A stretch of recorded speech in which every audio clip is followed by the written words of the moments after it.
आज जो रैली वर्षे भितर ये सरकार आसबार वर्षे भितर अनेक नारी निर्यातना घटी।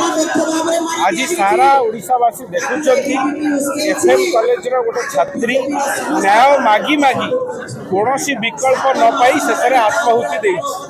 से नारी पाई से नारी जाति पाई से भौणी जे आज तार आत्माहुति देछि न्याय पाई तारी पाई आज विजु जनता दल न्याय मांगुछि। ये हूँ विजु जनता दल एजेंडा।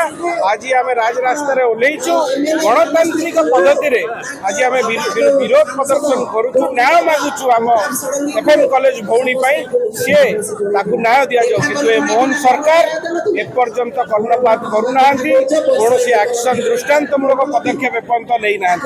जे पर्यंत मोहन सरकार दृष्टांतमूलक पदक्षेप न नहीं ये आंदोलन जारी।